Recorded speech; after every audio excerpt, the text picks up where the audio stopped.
कहिले पनि आसक्तिमा, किनभने त्यो पोको पारेर राख्नु हो, धर्म गर्नु भएन, त्यसलाई सदुपयोग गर्नु भएन भने धनको तीनटा बाटा हुन्छ। दानम भोगो नाशस्त्रिचो कतस्य भवति वित्तस्य, यो नदाति नभुङ्क्ते तस्य तृतीया गतिर्भवति।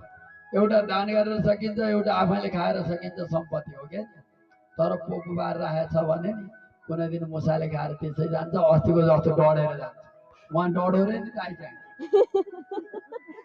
त्यो सञ्चित गरेर त्यत्तिकै राखे, लोभले राखे, कहिले काम लाग्छ कि भनेर पोको पारेको थिएँ नि, त्यो खत्तम। एक दिन त के हो, शास्त्रले त्यसै भन्दैन। दानम भोगो नाशस्त्रिचो, मैले भनेको होइन, श्लोकै छ सुन्नुहोस्। दानम भोगो नाशस्त्रिचो, तिनीहरूले दुखीको घरमा गाउँमा गएर एउटा केही बनाइदिएको भए, फुल बनाइदिएको भए अहिलेसम्म नाम रहन्थ्यो होइन र? अति आगो लागिसकेन।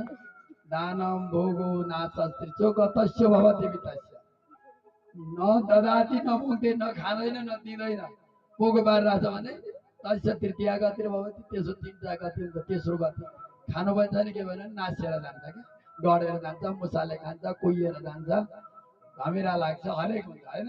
त्यही भएर भत्ता पनि सही समयमा सदुपयोग गर्नु भने है भाइ। ल अब त्यसपछि त्यही भएर के भयो त भन्दा यो दुःख रूपी संसार छ।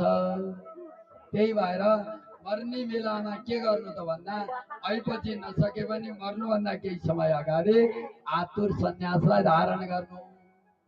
आतुर सन्यासलाई धारण गर्नु भनेको के हो त भन्दा मेरो केही पनि छैन, मेरो यहाँ पालेका गाई बस्तु हेर्नुहोस् त, राजा भरतले सुने होइन, त्यत्रो तप गर्नुभयो, त्यत्रो समाधिमा बस्नुभयो, हरेक गर्नुभयो, एउटा मृगको बच्चा आएर अगाडि जन्माइदियो। त्यही मृगको बच्चामा लाग्दा लाग्दा लाग्दा अर्को जन्म पनि के हुनु पर्यो, मृग भएर जन्मिनु भयो। ल तपाईँहरूले देख्नु भएको छ नि हाम्रो घरतिर यतातिर कोही कति राम्रो कति ज्ञानी कुकुर हुन्छन्, यी हाम्रो पनि छ, फोटो खिच्न लायो अगाडि आएर बस्छ, कोहीजनालाई पुर्याउन जान्छ। त्यो कसरी त्यस्तो भयो, अर्को त्यो भएर संसार हिँडेको छ। फेरि कोही कसैको गाडीमा चढेर हिँडेको छ, कोही कसैको सन्तान भएर छोरो नै त्यही हो भनेर काखा हालेर बसेको छ। के गर्नु, त्यो किन त्यसले त्यो प्राप्त गर्यो, त्यो कुकुर भएर पनि थाहा छ। पहिले कर्म सत्कर्म गर्दै गर्दै गर्दै गर्दै गयो, अन्त्य मति या गति, अन्तिममा मर्ने बेलामा त्यो घरमा पालेको कुकुरमा गएर के भयो, प्राण गइदियो। के त्यसलाई खान देखिदिएन, त्यो कहाँ गयो, सधैँ मेरो अगाडि